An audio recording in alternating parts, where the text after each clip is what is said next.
자, 우선은 가치 이론과 평가의 3방식인데 평가의 3방식의 흐름을 한번 보시면은 자, 여러분이 지대 이론에서 배우셨던 이 고전학파죠. 1776년에서 1870년 이 사이 시대인데 이 고전학파는 이 생산비 가치설을 주장합니다. 이 토지에 우리는 노동력이라는 생산 요소를 투입했을 때 그 노동력 투입량에 따라 가격이 달라져요. 그래서 이 생산비 가치설은 이 생산비는 수요와 공급 어느 측면이에요? 수요죠, 수요. 그래서 생산비가 뭐를 결정하냐 하면은 재화의 가치를 결정합니다. 자, 생산비가 재화의 가치를 결정하는데, 즉 어느 정도의 비용을 투입을 해서 생산된 재화인가, 이 비용성의 원리를 근거로 해요.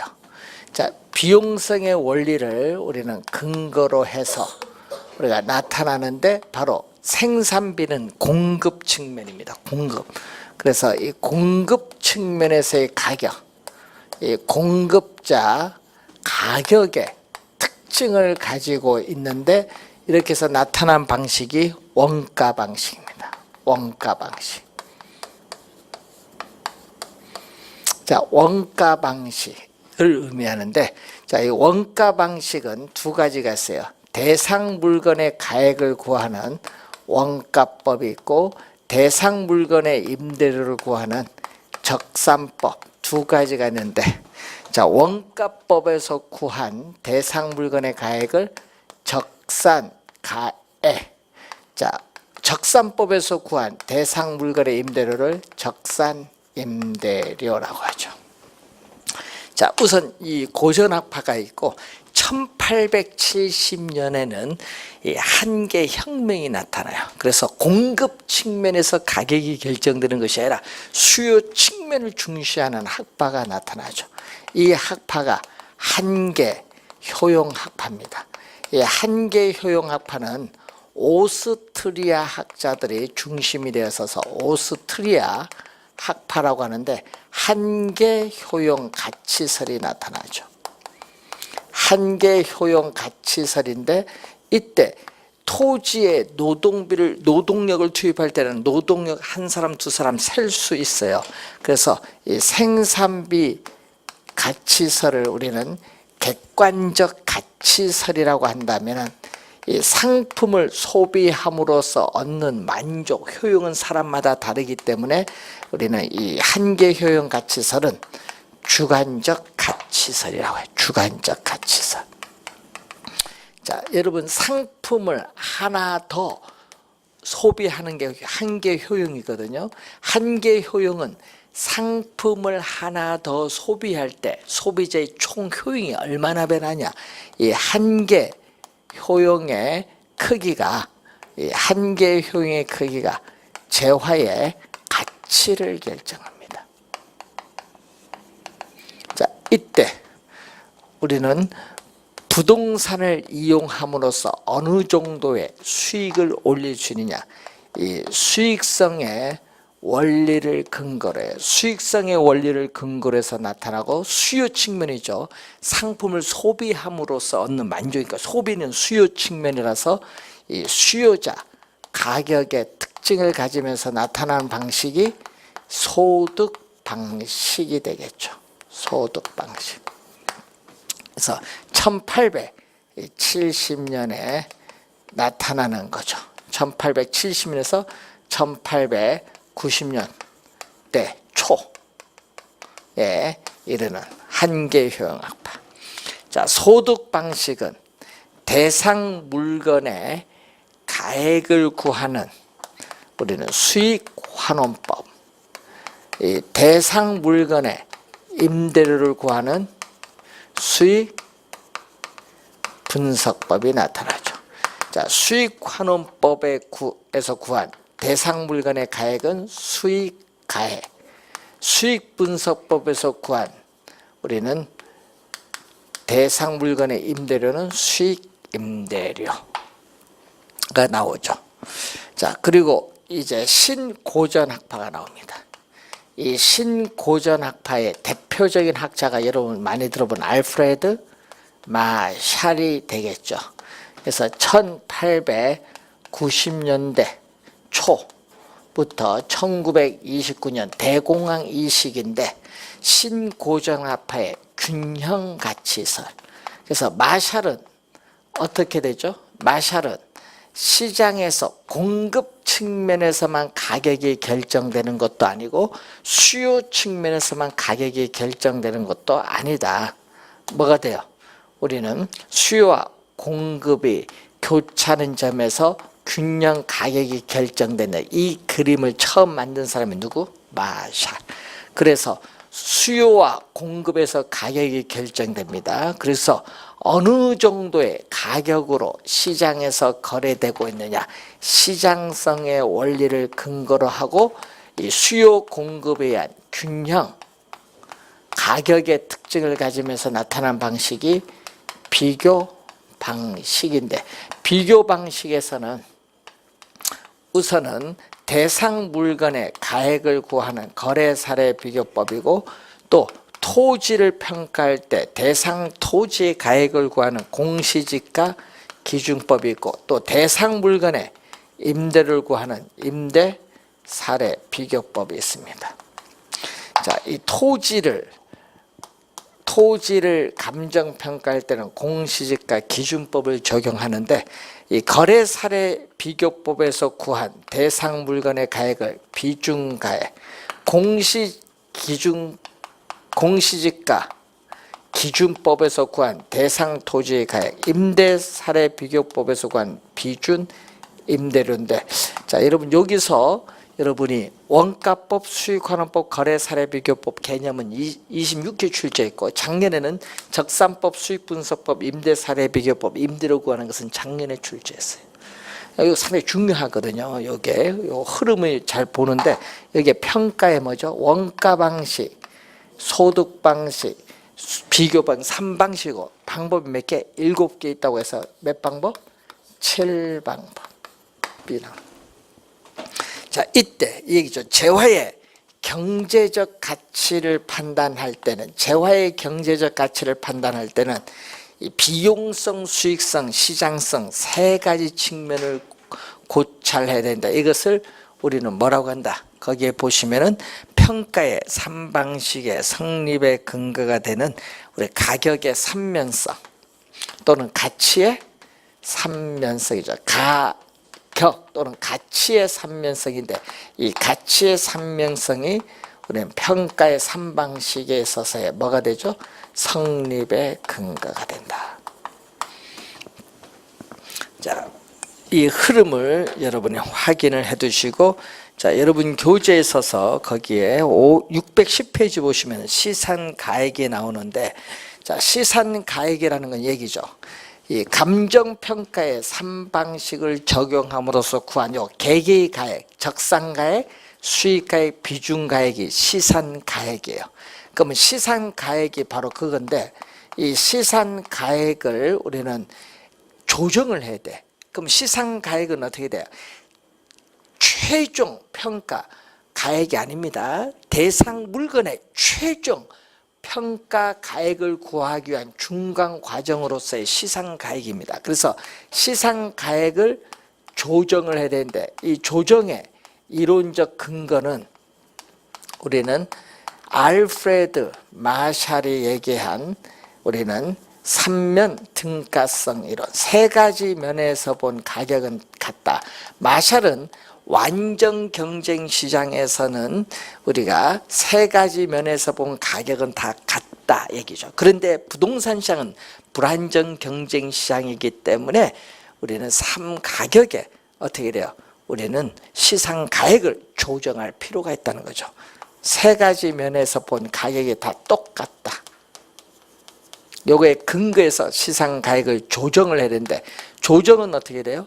우리는 이 시상 가액을 평가의 3방식을 적용함으로써 구한 개개의 이 가액인 시상가액을 뭐죠?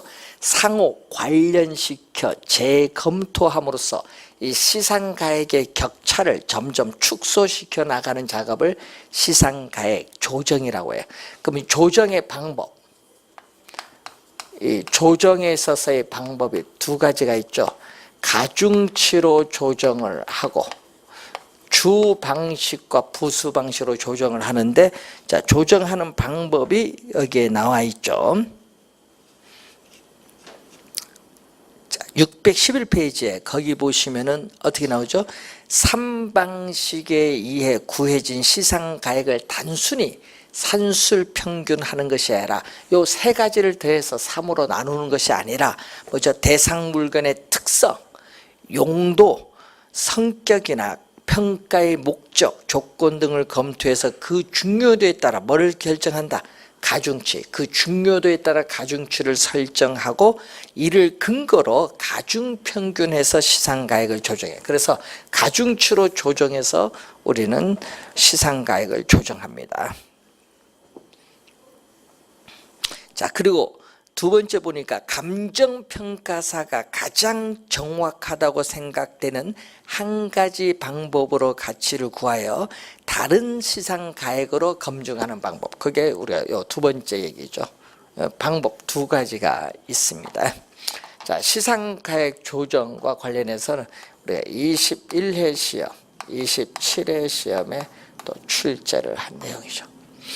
자, 요 관련해서 요 내용은 요 3방식 관련해서는 21회 시험, 26회, 27회 시험에 출제했죠. 이 흐름 잘 우리가 이해를 좀 해두셔야 돼요. 자, 그러면 원가 방식부터 한번 확인을 해보시면은, 자, 우선 613페이지 원가법 개념이 나오고 있습니다. 자, 613페이지 원가법 개념을 보시면, 자, 원가법은 대상 물건의 뭐죠? 재조달 원가. 자, 대상 물건의 재조달 원가. 자, 대상 물건의 재조달 원가에 감가 수정을 가해, 감가 수정 네모. 이것을 26회 시험에는요, 네모, 감가수정, 이 네모 안에 들어갈 말 무엇입니까? 출제해서 감가수정입니다. 감가수정을 우리가 가하여 대상 물건의 가액을 산정하는 감정평가 방법을 원가법. 이건 산정하는 이 말은 구하는 이 말입니다. 자, 재조달 원가에서 뭐 감가 우리가 수정을 가하여 하잖아요. 감가 우리가 수정액 또는 감가 누계액을 빼면 되는데, 이것을 뭐죠? 우리는 감가수정에 뺀 것을 이것을 감가수정이라고 하는데, 문제는 요 개념 정확하게 개념은 기억을 하고 다녀야겠죠. 자, 그러면 원가법을 구성하는 2대 요소는 뭐죠? 원가법을 구성하는 2대 요소는 재조달 원가와 뭐가 돼? 재조달 원가와 감가 수정. 자, 재조달 원가와 감가 수정이 원가법을 구성하는 2대 요소다. 자, 그러면 재조달 원가에 있어서의 개념이 여러분 614페이지에 나와 있습니다. 자, 재조달 원가의 우선 개념을 보시면은, 자, 재조달 원가의 개념. 우선은 기준 시점. 여러분, 대상 물건의 감정평가액을 결정하는 기준이 되는 날짜가 기준 시점이거든요. 그래서 대상 물건의 가격 조사를 완료한 날짜인데 항상 기준 시점이 중요해요. 시험 문제는 또 뭘로 출제하냐 하면은 신축 시점으로 출제합니다. 신축 시점이 아니라 기준 시점. 기준 시점에서 현재 존재하는 물건을 재생산 또는 재취득을 한다고 가정한 경우에 소요되는 적정한 원가의 총액을 재조달 원가다. 자, 여러분 원가는 비용과 같은 말. 자, 여러분 원가 여러분 많이 나오는데 요걸 영어 요걸 번역한 건데 같은 말입니다. 비용과 원가는 같은 말. 그럼 재조달 원가면 재조달 비용 이렇게 보시면 되겠죠. 자, 그래서 개념은 항상 보고 종류를 봐야 되는데 이 종류가 가끔 이제 시험 지문에 또 가끔 나오잖아요. 종류는 뭐가 있다? 재생산 원가. 여러분 재생산 원가를 다른 말로 뭐라고? 재생산 비용. 여러분 아까 원가는 비용이라고 했죠. 이것을 복제 원가라고 해요. 복제 알죠? 똑같은 거 복제한다 얘기하잖아요. 그리고 대체 원가. 자, 대체 원가는 대체 비용이죠. 또는 이것을 대치 원가라고 하는데, 자, 여러분이 감가가 별로 없는 신축 건물에 적합한 것은 재생산 원가. 낡고 노화된 오래된 건물에 적합한 것은 대체 원가입니다. 자, 여러분 우리 이 건물 지금 공부하는 이 건물 신축 건물 얼마 안 됐죠? 감가 별로 없어요. 자, 그러면은 이 건물, 자, 이 건물에서 이 대상 건물과 건축 자재, 예? 동일한 건축 자재, 동일한 노동력의 질, 동일한 설계와 동일한 공법을 가지고 물리적 이 건물의 구조가 물리적으로 똑같은 이 건물을 신규로 다시 조달하는 비용이 얼마냐? 이게 재생산 원가예요. 그러니까 뭐죠? 물리적으로 동일한 부동산을 신규로 다시 조달하는 데 드는 비용이니까 이것을 우리는 물리적 측면에서 무슨 개념? 원가 개념입니다. 물리적 측면의 원가 개념입니다. 그런데 여러분 대체 원가는요, 오래된 건물이잖아요. 60년이 지났으면은, 여러분 60년 지난 건물을 현재 다시 조달하면요 가치가 떨어져. 왜? 60년 동안 엄청 변했잖아요. 그래서 뭐죠? 오래된 건물을 현재 다시 조달할 때 이걸 생각해야 돼. 건축 자재의 변화, 건축 기술의 발달로 인해서 공법이 발달하죠. 자, 그래서 어떻게 돼요? 대상 부동산과 동등한 효용을 가진 부동산을 신규로 다시 조달하는 비용을 무슨 원가? 대체 원가. 그래서 여기는 무슨 측면에? 이 효용 측면의 원가다. 그래서 여러분이 우리 이론적으로는 재생산 원가보다 뭐가? 대체 원가가 우수해. 이론적으로. 왜 그러냐면요, 현대적 감각에 맞는 최신의 건물을 조달하는 게 대체 원가거든요. 그런데 문제는 대체 원가는 주의해야 될 것은 최신의 건물, 오래된 건물을 최신의 현대적 감각에 맞는 건물로 조달하는 과정에서 기능적으로 뒤떨어졌잖아요. 60 오래됐으니까 기능적으로 뒤떨어진 부분을 다 반영했어요. 즉 기능적 감가에 따르는 부동산 가치의 손실을 이미 다 내포하고 있어요. 왜? 오래된 건물을 현대적 새 건물로 조달하는 과정에서 기능적 뒤떨어짐을 다 반영했다는 얘기죠. 기능적 감가에 따르는 부동산 가치의 손실을 이미 내포하고 있기 때문에 기능적 감가를 해서는 안 된다. 왜? 기능적 감가를 하면 이미 내포해 있는데 기능적 감가를 하면 두 번 감가해. 이중 감가가 돼서 안 돼. 오래된 건물 최신 건물로 조달하는 과정에서 기능적으로 뒤떨어진 부분을 다 반영했습니다. 자, 그래서 시험 문제는요, 물리적 감가로 많이 출제하거든요. 물리적 감가가 아니라는 거예요. 기능적 감가를 해서는 안 된다. 자, 그래서 문제는 이 효용은 실제 우리가 측정하기 어렵다 보니까 우리는 간접적으로 구할 수 있잖아요. 그래서 이제 우리는 실무적으로는 재생산 원가가 대체 원가보다 많이 활용하는 거예요. 실무적으로는. 효용은 간접적으로 구할 수 있는 거지.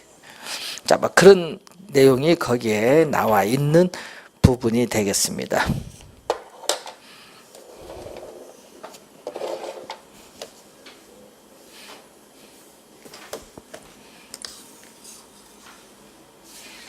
자, 그리고 여러분 616페이지 보시면은 재조달 원가 이제 구성과 관련해서 이런 내용이 나오죠. 재조달 원가 산정. 여러분 구하는 기준하는 것은 산정 기준을 얘기하는데, 자 건물. 자 건물은 우리 도급 가격주의를 채택해요. 자 여러분 자기가 직접 건설하던 어떻게 돼요? 도급 공사를 하던 도급 가격주의를 채택합니다. 그러니까 자기가 직접 건설했다. 자가 건설이라도 도급에 준하에 처리한다. 그래서 건물의 재조달 원가는 표준적 건설비. 자, 표준적 건설 비용에는 여러분 건물 짓는데 노동력 원자재 투입하잖아요. 이런 것은 직접 공사에 들어가는 비용이고, 또 감독 관리에 들어가는 비용은 간접 공사비입니다. 요것만 있는 것이 아니라 뭐가 있냐 하면 도급 가격주를 채택하기 때문에 개발업자, 여러분 개발업자 수급인의 적정한 이윤. 자, 개발업자인 수급인의 적정한 개발에 따르는 이윤을 포함시켜줘야 돼. 자, 여기에다가 또 도급인, 발주자죠. 도급인이 부담을 해야 될, 도급인, 발주자가 부담을 해야 될 우리 등기비용, 뭐 공과금, 이자비용 이런 것은 통상적인 부대비용인데 이것을 더해줌으로써 재조달 원가를 구하는 거예요. 자, 건물의 재조달 원가죠. 자, 토지는, 자, 여러분 원가법은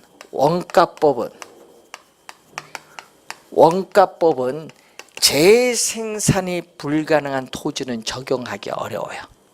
예? 재생산이 불가능한 토지는 적용하기 어렵고, 재생산이 가능한 뭐죠? 조성지, 매립지. 여기서의 토지는 재생산이 가능한 조성지, 매립지는 원가법을 적용할 수 있어요. 그럼 조성 매립을 하려면요, 자연 있는 그대로의 상태인 토지를 우리는 소지라고 해요. 소지. 택지 등으로 개발되기 전 자연 있는 그대로의 토지, 소지를 취득을 해서 뭘 해야 돼? 조성 매립을 해야겠지. 여기에다가 뭐를 대죠? 우리는 다 어떻게 돼? 조성 매립 하는데 소요되는 표준적 건설 비용에다가 또 통상적 부대 비용을 대해주면 돼. 요게 하나가 더 들어간다는 얘기죠. 요게. 자, 우리는 중요한 건 그것이 아니라 뭐가 중요하다? 당연히 요거 중요하죠. 요게 여러분 시험 문제, 여러분 15에 17에는 말로 출제했고요. 21에 20은 계산 문제로 출제했어. 그러면 계산 문제 출제를 하는데 하나 계산 문제 거기 교재에 나온 계산 문제가 있죠. 617페이지 한번 보시면은 다음 건물의 제곱미터당 재조달 원가는 얼마냐? 단 주어진 조건에 하는데 20년 전 지어진 준공된 5층 건물의 연면적은 1450제곱미터인데 준공 당시 공사비 내역 직접 공사비 3억 원, 간접 공사비 3억, 합쳤더니 3억 3천만 원인데 또 개발업자 이윤, 여기 바로 개발업자 누구? 수급인의 이윤이죠. 얼마? 7천만 원, 요까지 더해야 4억 원, 총계 4억 원이 바로 표준적 건설 비용이죠. 근데 통상적 비용은 없어요. 그러니까 요 표준적 건설 비용이 여기 얼마다? 요게 4억 원이다는 얘기예요. 4억 원. 자, 4억 원에다가 뭐를 해야 돼? 표준적 건설비 4억 원 나왔으니까 표준적 건설비 4억 원에 얼마? 우리는 준공 당시에 20년 전 건축비 지수를 얼마로 봤어요? 100으로 봤을 때 준공 당시 건축 100 봤을 때 기준 시점 20년 지났을 때는 얼마? 145. 이 말은 얼마? 145는 20년 동안 45% 올랐던 얘기예요. 건축비가. 네? 자, 그럼 요거 얼마죠? 100 없어지니까 얼마? 이게 400만 원이 되겠지. 400만 원. 400만 원. 예? 요것을 뭘로 나눠주면 돼? 1450 연면적으로 나눠주면은 제곱미터당 나오겠죠? 그럼 145 약분되니까 얼마? 공 하나 없어지죠. 또 공 하나 또 없어지면 얼마? 그럼 공 하나 없어지면 40만 원이네. 40만 원. 제곱미터당 얼마? 40만 원이 나오겠지. 그래서 얼마? 40만 원. 정답은 4번이 정답이 되겠죠. 어려운 거 아닙니다. 수식에 따라 그대로 넣어주면 되는데 이용한 계산 문제 출제를 2번 했습니다. 자, 그러면은 이 재조달 원가를 구하는 방법. 자, 재조달 원가를 구하는 방법. 재조달 원가를 구하는 방법이 산정 방법이야. 자, 재조달 원가를 구하는 방법이 산정 방법인데 여기에는 뭐가 있어요?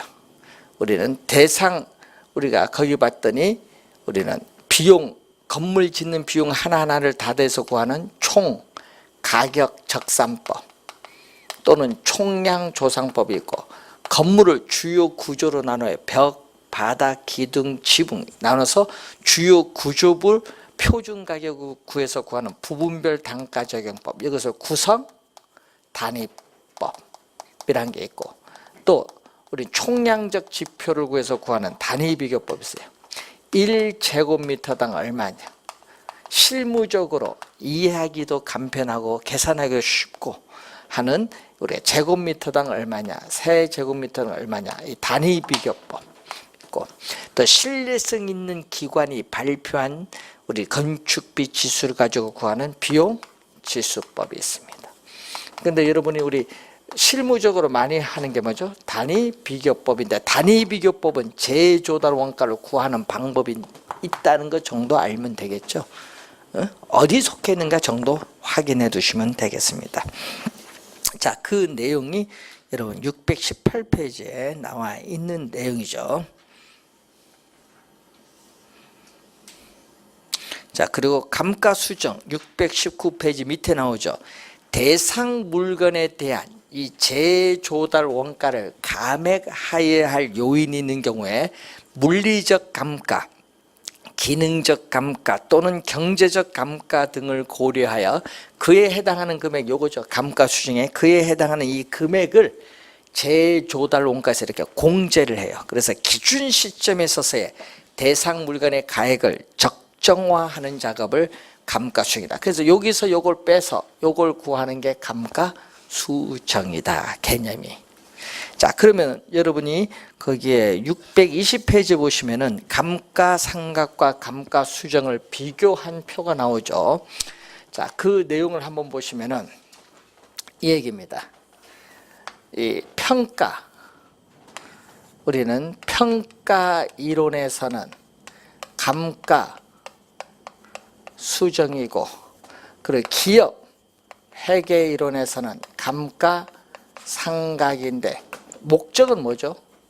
목적을 보게 되면은 감가수정은 기준 시점에서의 대상 물건의 적정한 가액을 구하는 것을 목적으로 하고, 회계는 회계기간 1년 동안 손익계산 비용 배분 시에 우리는 투자한 자본의 안전한 회수와 유지를 목적으로 해요. 이 기준이 또 시험에 많이 내죠. 우리는 감가수정은 뭐를 기준? 재조달 원가를 기준하고, 감가상각은 취득 가격을 기준으로 해요. 자, 그리고 또 내용연수는 우리는 감가수정은 오늘 관리에서 배웠죠. 경제적 내용연수를 우리가 기준해서 우리는 기준 시점에서부터 경제적 내용연수 끝날 때까지 장래 보존연수 또는 장래 보존연수, 장존 내용연수를 중시를 합니다. 그렇지만 여기는 감가상각은 세법상에 규정된 법에 정해진 법정 내용연수를 기준해서 우리는 실제 경과 몇 년 지났냐, 준공에서 경과년수를 중시하죠.